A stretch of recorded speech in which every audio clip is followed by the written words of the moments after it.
আজকে রেসিপি বাড়িতে বেঁচে যাওয়া ভাত ভেজিটেবিল সহযোগে ভাজা কিভাবে বানাবেন কত কম সময়ে এই বেঁচে যাওয়া ভাত দিয়ে সেটাই দেখাবো। নমস্কার বন্ধুরা, মাই সিম্পল লাইফস্টাইল ব্লগে স্বাগত জানাই। প্রথমে আমি এখানে 4 টেবিল চামচ সাদা তেল দিয়ে দিলাম। তেলটা ভালো করে গরম করে নেবো। তারপর আমি ভেজিটেবিল দিয়ে দিচ্ছি।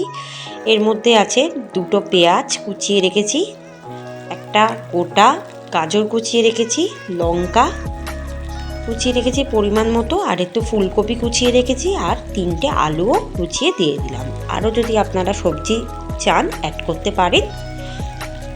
এবার খুব ভালো মতো এই সবজিগুলোকে ভেজে নেব। আঁচটাকে মিডিয়ামেই রাখবো।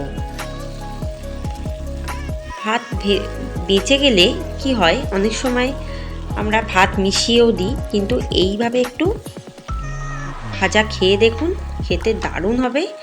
বাচ্চাদের টিফিনেও দিতে পারবেন, আপনারাও খেতে পারবেন, ভীষণ ভালো লাগে। আর একটু পরিমাণ মতো নুন দিয়ে দিলাম। দিয়ে এবার আমি এটাকে আরও ভালোভাবে ভাজবো।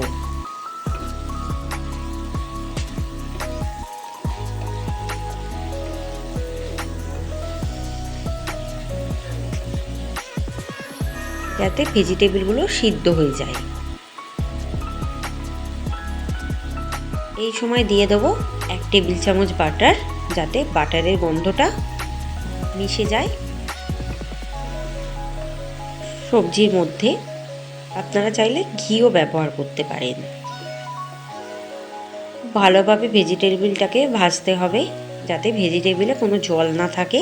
একদম ভেজে ভেজে এটাকে শুকিয়ে দিতে হবে। এরপর দিয়ে দেবো 1 টেবিল চামচ হলুদ গুঁড়ো।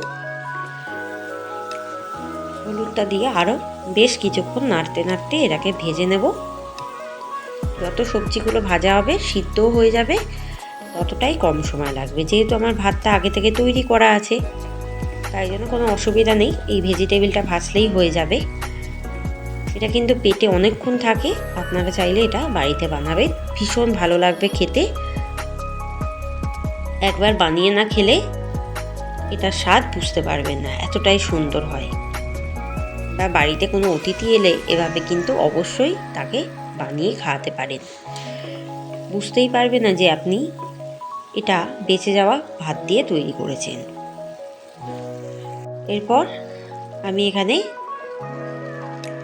2 কাপ ভাত দিয়ে দিলাম,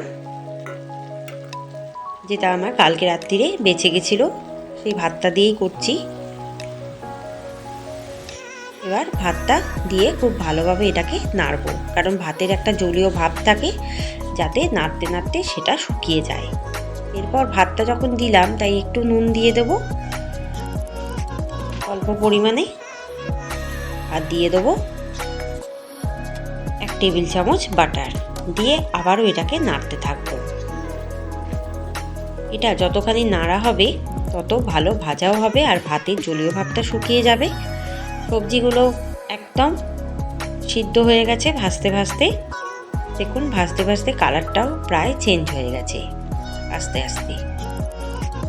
আর ভাতের যে জলীয় ভাবটা ছিল সেটাও শুকিয়ে গেছে, একদম ঝরঝরে হয়ে গেছে।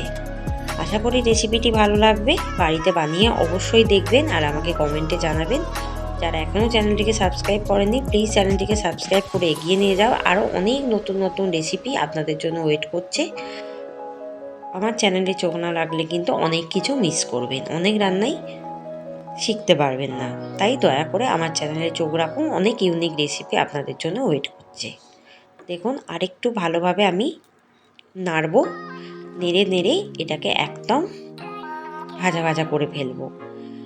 আঁচটাকে একদম কমিয়ে দেবো এই সময়, কারণ নলে তলায় পুড়ে যাওয়ার সম্ভাবনা থাকবে। ব্যাস, আমার কিন্তু ভাত ভাজা একদম রেডি। এবার নামিয়ে সার্ভ করব। ব্যাস রেডি। আশা করি রেসিপিটি ভালো লাগবে। জলখাবারে কিন্তু অবশ্যই বানাবেন, বা বাড়িতে অতিথি এলেও বানাতে পারেন। এতটাই সুন্দর, কেউ বুঝতেও পারবে না বাসি ভাত দিয়ে আপনি তৈরি করেছেন এটা। ধন্যবাদ।